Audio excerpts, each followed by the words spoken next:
आइए आपको डायरेक्ट ले चलते हैं जयपुर लाइव में से, जहां पर घुमंतु महोत्सव 2024 का आयोजन हो रहा है। और मैं भाई साहब से आग्रह करूंगा कि पधारें और इस अवसर पर हम सभी को आशीर्वाद प्रदान करें।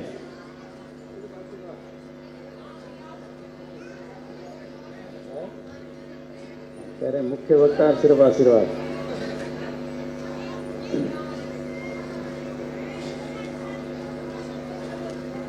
घुमंतु जाति उत्थान न्यास जयपुर द्वारा आयोजित इस कार्यक्रम को नाम दिया है घुमंतु महोत्सव। इस कार्यक्रम में हमारे मध्य में उपस्थित हैं अपने राजस्थान सरकार के सम्माननीय उप मुख्यमंत्री दिया कुमारी जी, आज के कार्यक्रम के अध्यक्ष विष्णु जी पुजारी, संघ के माननीय क्षेत्र संघचालक डॉक्टर रमेश जी अग्रवाल, विशेष अतिथि के नाते श्री ईश्वर जी योगी, डॉक्टर शालिनी जी तोमर व श्री निर्मल जी भूतिया, कार्यक्रम के समस्त आयोजक, उपस्थित समस्त विशिष्टजन, माता भगिनी और समाज के सभी वर्गों के प्रतिनिधि के नाते आज हम सब इस सभागार के अंदर उपस्थित हैं। तो मैं केवल जानकारी के लिए एक बात पूछना चाह रहा हूं, तो आप सभी मेरा सहयोग करेंगे। यहां जितने भी उपस्थित है इस सभागार में, आप में से जो घुमंतु कहलाते हैं वो एक बार सभी हाथ खड़ा करेंगे। घुमंतु बिरादरी, हाँ देखो माता जी दोनों हाथ खड़ा करें, खुद ही खड़ी हो गई, ठीक है। बाकी सबने देख लिया, बैठिए। अब जो इन सबका सहयोग करने के लिए, इनको समझने के लिए आए, वो सभी एक बार हाथ खड़े करो। तो ये आपके बराबर संख्या है, ठीक है, धन्यवाद। तो घुमंतु समाज के मन में एक बात रहती है कि हमको कोई समझने का प्रयत्न नहीं करता है। हम कौन है, क्या है, हमारे कौन संरक्षक है, सामान्य समाज बिल्कुल नहीं जानता। और सरकार के कैसे हाल होते हैं, तो अभी वो जो एक आए थे लोन लेने के लिए, तो सरकार के पास जाएंगे तो वो कागज मांगेंगे। इसलिए हमारी संवेदना उस दृष्टि से जगनी चाहिए, या जो अन्य जितने भी संभ्रांत वर्ग के बंधु भगिनी यहां पर बैठे हुए हैं, एक बहुत बड़ा समाज का ऐसा हिस्सा है कि जिनके पास में आज कोई पहचान पत्र नहीं है। आधार कार्ड बिना पहचान के बनता नहीं, राशन कार्ड बिना पहचान के बनता नहीं। और इसलिए शासन के द्वारा जितनी भी प्रकार की राशन की या वेलफेयर, जो भी कल्याण की जो सुविधाएं मिलती है, शिक्षा की, चिकित्सा की, बड़े महानगर में रहते हुए भी ये सभी इन सब से बहुत दूर और वंचित है। जब मैं ये बात आपके सामने रख रहा हूं, तब हम 75 वर्ष का भारत का स्वाधीनता का अमृत महोत्सव मना चुके हैं। यानी हमको 75 वर्ष हो गए योजना बनाते हुए। अंग्रेजों को गए हुए, अंग्रेजों को कोसते थे। 1871 का उनका कानून है। 1952 के अंदर भारत सरकार ने उसको निरस्त कर दिया।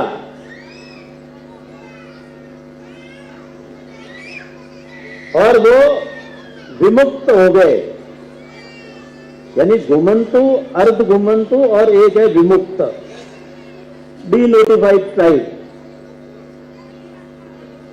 नोमेडिक, सेमी नोमेडिक, ये उनके नाम है।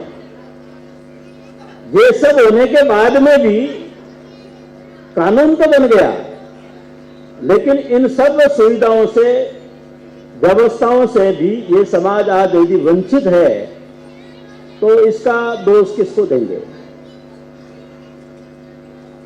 दूसरी बात है, ये जो घुमंतू समाज है इसके अंदर अनेक प्रकार का वर्गीकरण है। ये भी हम सब तो सर्व सामान्य समाज के लोगों को समझना पड़ेगा।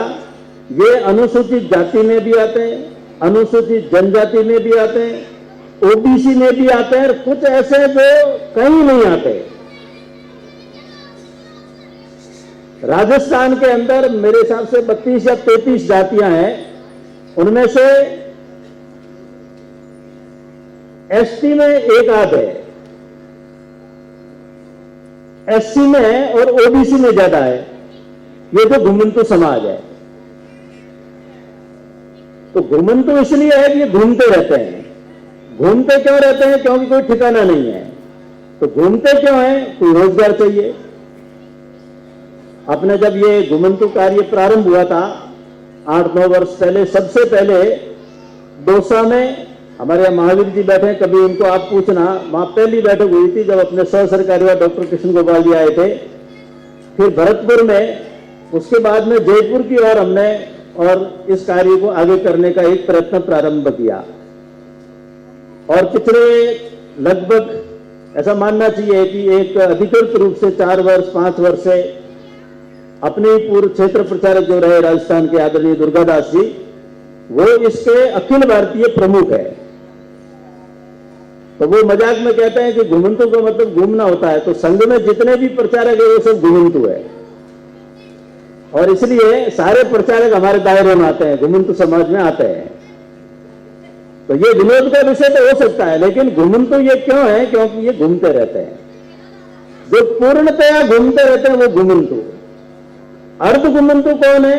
जो आधे समय अपने घर में रहते हैं, सामान्य जीवन जीते हैं, और विशेष करके जो पशुपालन करते हैं, भेड़ है, बकरी है, ऊंट है, अब उसको चराने के लिए जब हमारे यहां पर सूखा पड़ जाता है तो फिर वो दूसरे प्रदेशों में जाते हैं।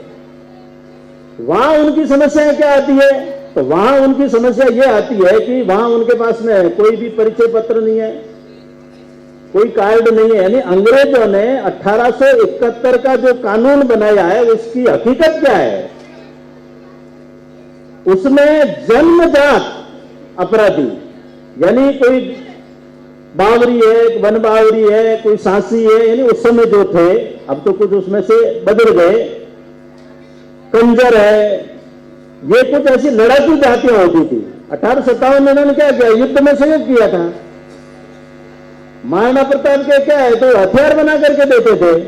हमारे जितने भी युद्ध लड़े गए हैं उनमें अपने एक सिकलीगर जाति का जिक्र करते हैं। ये सब हथियार बनाने वाले हैं। तो इस कारण से उनको अपराधी घोषित किया। उनको पता चला ना कि ये बहुत लड़ाकू है, और ये यदि इसी प्रकार संयुक्त रूप से हमारे विरुद्ध लड़ते रहे तो हमको टिकने नहीं देंगे। तो जिसको अपने यहां पर एक बहुत हल्का शब्द उपयोग करते हैं, तड़ी पार कर दो, सरल भाषा में।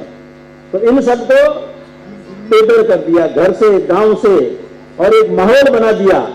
और माहौल क्या बना दिया कि इस जाति में जो बच्चा जन्मेगा वो जन्मजात अपराधी है, और वहां जाकर के आपको थाने में रिपोर्ट देनी पड़ेगी कि हमारे घर में एक अपराधी और पैदा हो गया है। कहीं पर भी कोई लूट पाट, अनैतिक कोई भी काम हुआ है तो सीधा इनके डेरे में से उठा करके ले जाना। ये 1952 तक चला है, और आज भी ग्रामीण क्षेत्र के अंदर चल रहा है। तो इसलिए ये घुमंतू और अर्ध घुमंतू रोजगार के लिए करते हैं। अभी 5-6 दिन पहले की बात है, दुर्गादास जी आए हुए थे। समाज कल्याण विभाग की जितनी भी योजना है उसके अंदर ये सारा हमारा घुमंतू समाज आता है। तो समाज कल्याण विभाग के मंत्री और अधिकारियों के साथ में जब चर्चा हुई तो बड़े संवेदनशील अधिकारी थे। तो मैं नाम वगैरह तो नहीं जानता, verified tribe, nomadic, semi nomadic, ये उनके नाम है। ये सब होने के बाद में भी कानून तो बन गया, लेकिन इन सब सुविधाओं से, व्यवस्थाओं से भी ये समाज आज यदि वंचित है तो इसका दोष किसको देंगे? दूसरी बात है, ये जो घुमंतू समाज है इसके अंदर अनेक प्रकार का वर्गीकरण है। ये भी हम सब तो सर्व सामान्य समाज के लोगों को समझना पड़ेगा। ये अनुसूचित जाति में भी आते हैं, अनुसूचित जनजाति में भी आते हैं, ओबीसी में भी आते हैं, और कुछ ऐसे जो कहीं नहीं आते। राजस्थान के अंदर मेरे हिसाब से 32 या 33 जातियां हैं। उनमें से एसटी में एक आध है, एससी में है और ओबीसी में ज्यादा है। ये जो घुमंतू समाज है, तो घुमंतू इसलिए है कि ये घूमते रहते हैं। घूमते क्यों रहते हैं? क्योंकि कोई ठिकाना नहीं है। तो घूमते क्यों है? कोई रोजगार चाहिए।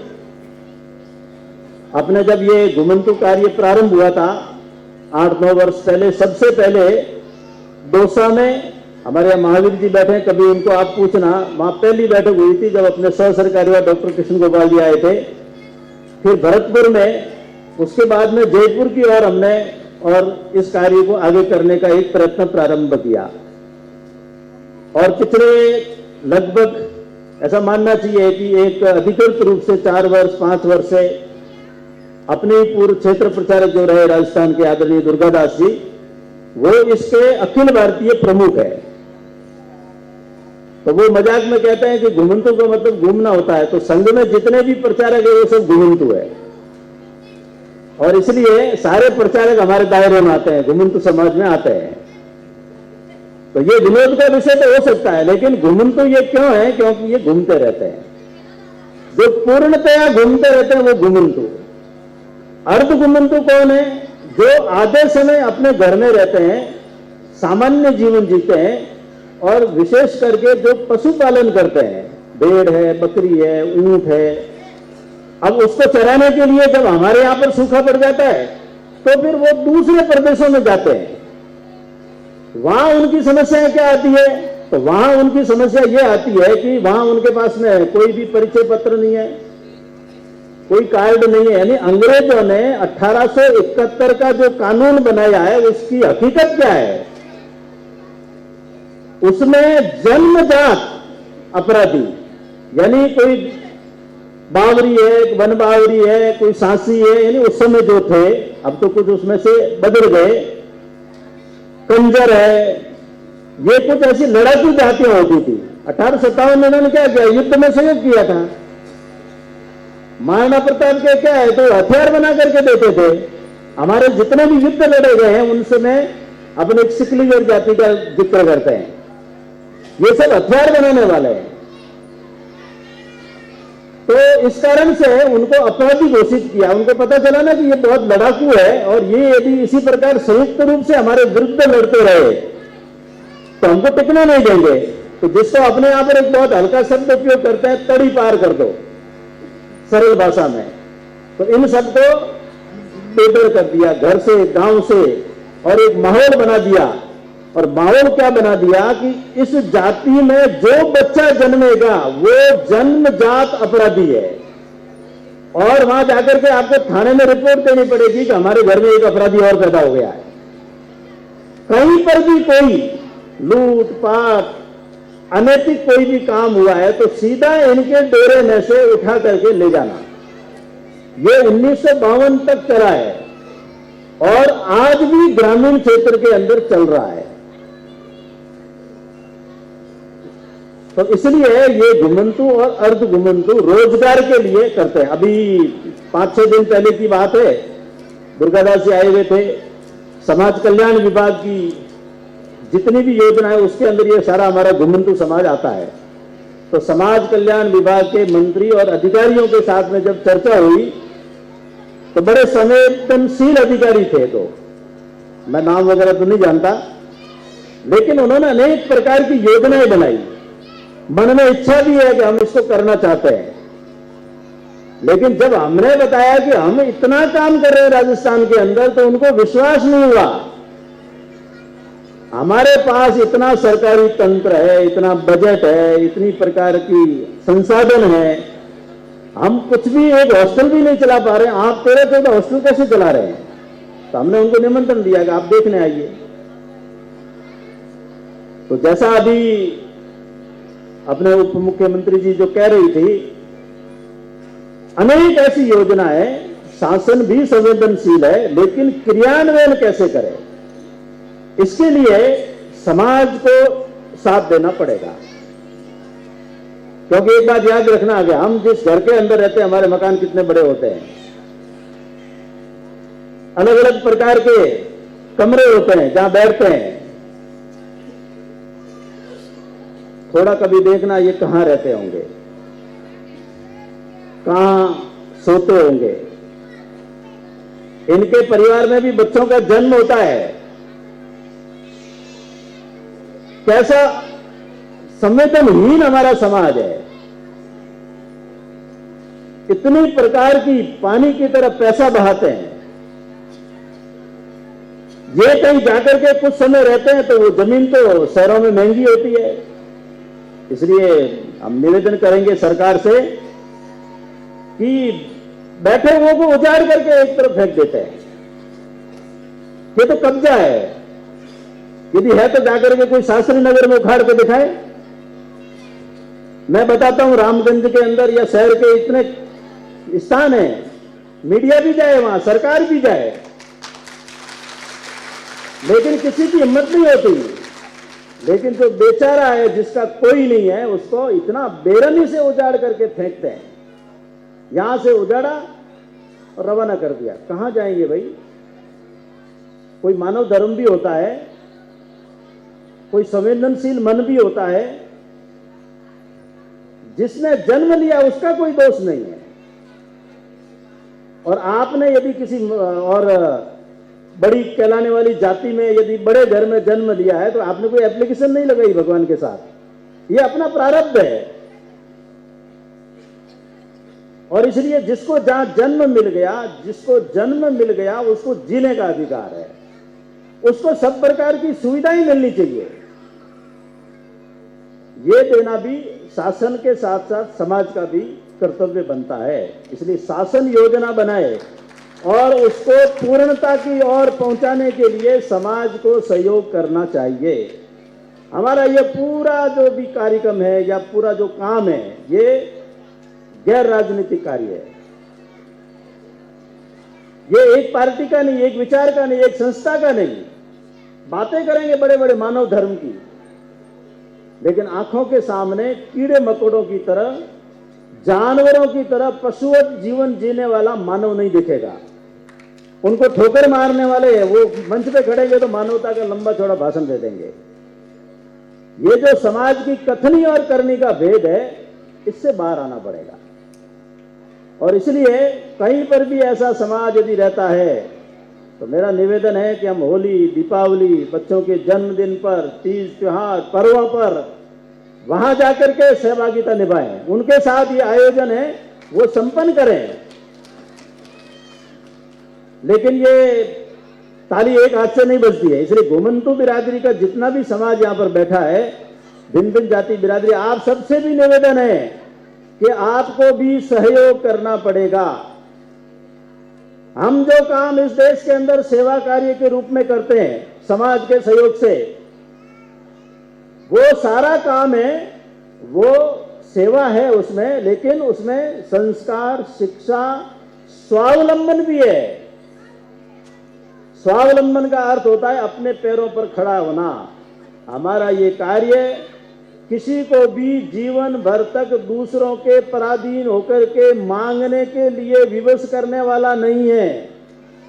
हमारा ये कार्य पैरों पे खड़ा करने वाला कार्य है।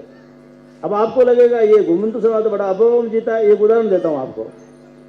जब कोविड काल के अंदर और जगह जगह पर अपने स्वयंसेवक, सेवा भारती, अन्य सेवा संस्थाएं सारी मिलकर के जब समाज के बीच में ये जो अपना घुमंतू उत्थान न्यास का रजिस्ट्रेशन तो नहीं हुआ था, लेकिन उसके कार्यकर्ता जरूर हमने खड़े किए थे। सभी इन घुमंतू बस्तियों के अंदर सेवा कार्य के लिए जाते थे। भोजन है, औषधि वगैरह जो भी आवश्यकता थी। तो ऐसी एक टोली घूमते हुए भीलवाड़ा के अंदर एक चंद्रशेखर आजाद कॉलोनी है, उसके अंदर गाड़िया लुहार परिवारों में चले गए। तो गाड़िया लुहार 60 घर है, उन्होंने भोजन लेने से मना कर दिया। उन्होंने कहा हमको भाई साहब जरूरत नहीं है, हमारे पास अभी अनाज है, आप उनको पैकेट दीजिए जिनके पास भोजन नहीं है।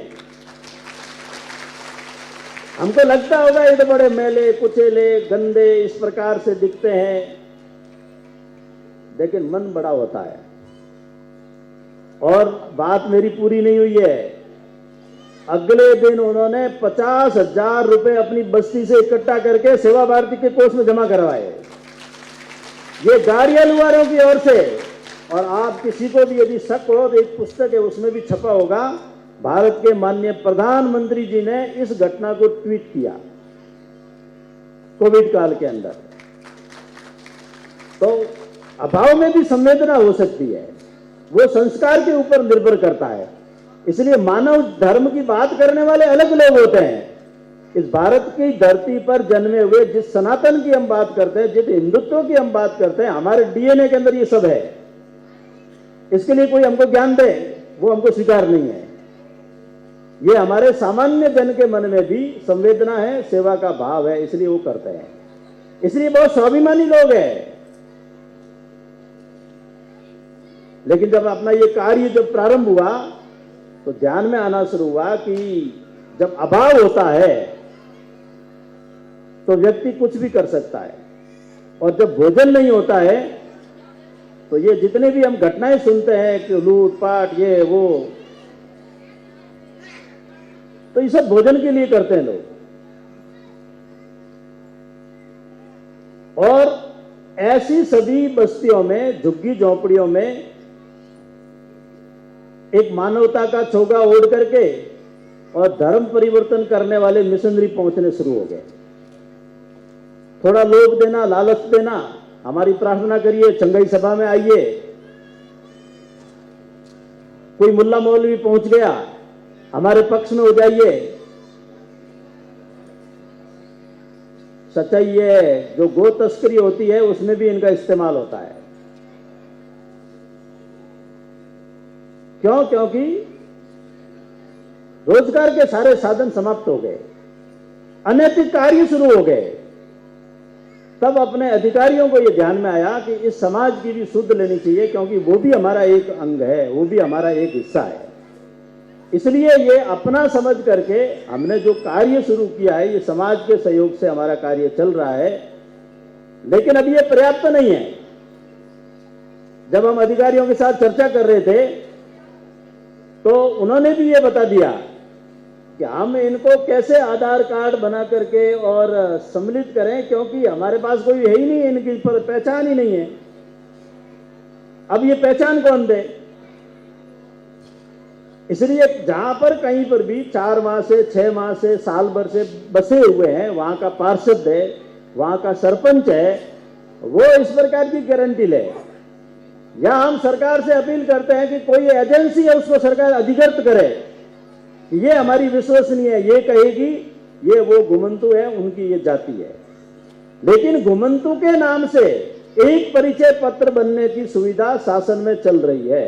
वो क्या है? वो हमारी जो टीम है, महेंद्र जी, महावीर जी, राकेश जी, ये थोड़ा मिलकर के अध्ययन करें उसका। वो केवल इतनी पहचान है ये घुमंतु है, बाकी उसमें कुछ नहीं है। लेकिन एक कोई न कोई एक पहचान पहले बनेगी, तब शासन की इतनी जो सुविधाएं हैं उसका लाभ अपने इस समाज को, इस वर्ग को मिल सके और ये बराबर का खड़ा हो सके। अब प्रतिभा की जब बात आती है तो कहते हैं ना, प्रतिभा जो है वो छुपती नहीं है, किसी की मोहताज नहीं, उसको अवसर मिलना चाहिए। जिसको अवसर मिलता है वो प्रकट होती है। अब आपने देखा होगा ये बच्चे छात्रावास में रहते हैं, एक ही स्थान पे रहते हैं, जन्मे तो उसी झोपड़ी में, उसी डेरे में। इनको जब अलग प्रकार का वातावरण मिला, सुविधाएं मिली, तो आज वो मंच पे भाषण दे सकते हैं, मेरिट में भी आ सकते हैं। मुझे याद है भरतपुर में जब पहला छात्रावास शुरू किया था, अब वो विद्यालय के सामने ही एक बस्ती, उसमें रहते थे, तो विद्यालय के बच्चे आते जाते देखते थे। थोड़े दिन में बच्चों का एडमिशन हो गया, तो उन्होंने घर पे शिकायत की माता पिता से। अभिभावक आ गए, अरे साहब हमारे बच्चों के साथ में इनको कहां बिठाया आपने, हम तो नहीं पढ़ाएंगे, यहाँ बच्चे ले जाएंगे। जैसे तैसे उनको समझाया, मनाया, बच्चों को आदत डाली, ना करके आया करो, थोड़े बाल वाल ठीक करके आओ। फिर वो हॉस्टल में आ गए तो उनका थोड़ा रख रखाव अच्छा शुरू हो गया, सार संभाल। दूसरे साल एक बच्ची ने क्लास टॉप कर दी। किसकी? गाड़िया लुवार की बच्ची ने कक्षा में पहला नंबर आ गया वो उसका। तो जो पहले नाक बहुत सिकोड़ रहे थे उनको बड़ा आश्चर्य हुआ, अरे ये कैसे हो गया। ये उस बात का प्रमाण है कि प्रतिभा सब में होती है, अवसर मिलना चाहिए। जब अवसर मिलता है तो हर कोई उसका लाभ उठाता है, वो आगे बढ़ सकता है। इसलिए रोजगार की जब बात आएगी तो उसके बारे में हम काम करें। अब जितना भी हमारा जो समाज है, घुमंतु समाज है, वो सब अलग अलग जाति, उनके अलग अलग प्रकार के व्यवसाय होते थे। सरकार ने स्किल डेवलपमेंट पर कितना खर्चा किया? एक प्रमाण पत्र देने के लिए कौशल विकास के केंद्र खोले जगह जगह, कुछ सिखाया भी, लोगों को तैयार किया, प्रेरित किया। लेकिन ये सबकी समस्या है, केवल ये इस समाज की नहीं, सभी की है। थोड़ा बहुत हमारे यहाँ कोई पढ़ लिख लेता है, वो काम करना नहीं चाहता, उसको नौकरी चाहिए।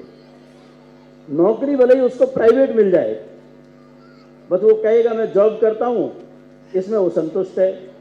लेकिन हमारे यहाँ परंपरागत उद्योग चलते थे, व्यवसाय चलते थे, वो स्किल उसके लिए कि वर्तमान परिस्थिति मशीनी युग को ध्यान में रखते हुए जो इनके हाथ में कौशल और कारीगरी है उसको और ज्यादा निखारना। जो हाथ से इतने अच्छे औजार और हथियार बना सकते थे, इतने बढ़िया बढ़िया आइटम बना सकते हैं। आज हमारे जनजाति समाज के बारे में देखते तो ये भी ट्राइबल ही है, ट्राइब में ही आते हैं। अनेक कलाकार है, अंतर्राष्ट्रीय मंचों पर जाते हैं। तो वो जो कौशल है उसको कैसे बढ़ा सकते हैं।